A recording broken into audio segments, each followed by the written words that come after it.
Bir dostum vardı. İllər öncə dostluq eləmişdik.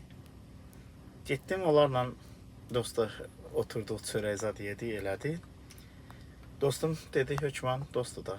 Dedi, gedək bizə. Çünki mən də onun dostuyam. O da bizə gələndə mənim evimdə qalıb, oteldə zadı. Yəni ailə içinə buraxılması bir insandır. Ailəm ailəsin, ailəsi ailəmi tanıyır. Deməli, getdi, indi bunlara gedirik. Narahatçılıq yaratmayayım deyə dedim, qardaş, bəlkə sizə getməyə elə mən gedim oteldə səhər yenə. Dedi, nə danışırsan? Hökman, evə gedəcəyik. Dedim, ana gecədən dedi. Qayıt dedi, anam tək qalır. Dedim, səndən bir şey xahiş eləsəm olar? Dedi, olar. Dedim, onu neçə dəfə görürsən gündə? Dedi, gündə 2 dəfə, 3 dəfə görürəm. Dedim, olar ki, bugün sənin anan üçün fərqlilik eləyir. Əgər biz dostuysa, sənin anan, mənim anam. Gedək ana ilə biraz oturaq. Getdik, oturduq. Ana ilə gecə saat 1 idi daha oturduq. İlahi, ana necə sevindi. Yəni, oğlunun dostu gəlib. Səmimi söhbətlər elədik. Həmən gecə söhbətində xüsusi anlar oldu. Çox xoş sözlər oldu. Deməli, mənim dostum ananın ilk övladıdır. Mən çox şeylər orada kəşf etdim. İlk övladı olub. Ana gördüm, hey kiçik qardaşından, kiçik oğlundan, bunun kiçik qardaşından danışır. Aralarında nəsə var. Böyük qardaş dedi, ana bəsdir da ehtiyac yoxdur da, bu qədər yetər. Baxdım, gördüm ki, elə bil ki, ananın kiçik oğluna yüksək səviyyədə məhəbbəti olub. Amma böyük qardaşına biraz sərin davranıb. Və mən anaya qayıtdım, dedim, ana, bugün sənin göynənti bilirsən nədir? O körpə var ki, körpəyəkdən ona yaxın isti münasibət göstəribsən, bu qardaşıma soyuq münasibət göstəribsən, səni yandıran, həmən o zaman onu necə istəyibsən, indi də o qədər istəyirsən. O zamanlar imkanın var idi, onun üçün xərcib onu xoşbəxt edirdin. İndi yaşlanmışsan, o imkanın yoxdur. İstəyirsən qardaşından ona kömək eləsin və onu yenə sevirsən, hədsiz sevirsən, hər ikisini sevirsən. Amma ona daha fərqli bağlılığın var. Dedim, ana, sənin bu oğlunun daha da imkan sahibinə səbəb, bilirsən kim olub? Sən olubsan. Bu övladıva müəyyən qədər soyuq davranma. Bu övladın həmən isti şəraiti, münasibəti qazanmaq üçün həyatla savaş göstərib, oxutdurub, özünü formalaşdırıb.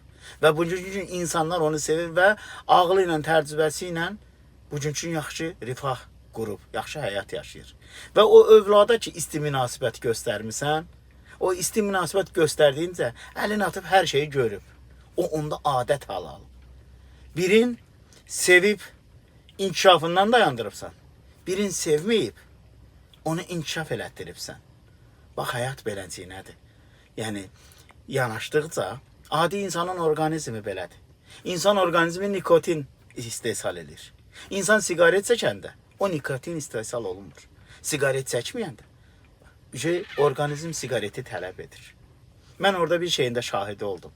Həqiqətən, ana, övladın vəfası ana yaşdaşan zaman bilinər. Və aralarında gördüm ki, mal, mülk məsələsi var. Atadan qalma ev var. Söz-söhbətə səbəb olub.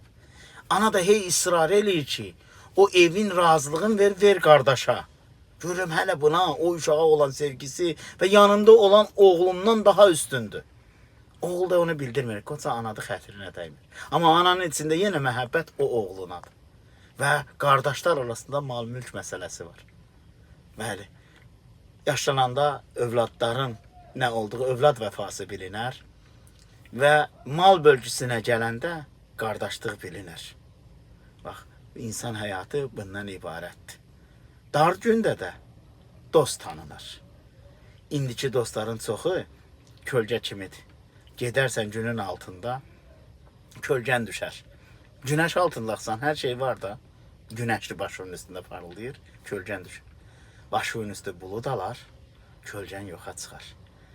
Başının üstündə qara buludlar olar, dərdin sərin olar. Onda da görərsən, dost yoxdur. Həyat bundan ibarətdir. Hara baxsan, bir kitabdır. Mən 4-cü sinifə qədər dərs oxumuşam. Amma həyat dərsini çox yüksək oxumuşam. Həyatın ağrı, acıları, əlimin qabarı, alnımın təri mənə çox şeyləri öyrədib. Ağrılı, acılı yolların kitabını oxumuşam. Daha oxuduğumdan deyil, yaşadığımdan nəticə çıxararaq danışıram. Kitab oxumaq yaxşı şeydir. Amma həyatı oxumaq, təcrübə ondan daha üstündür. Çox sağ olun.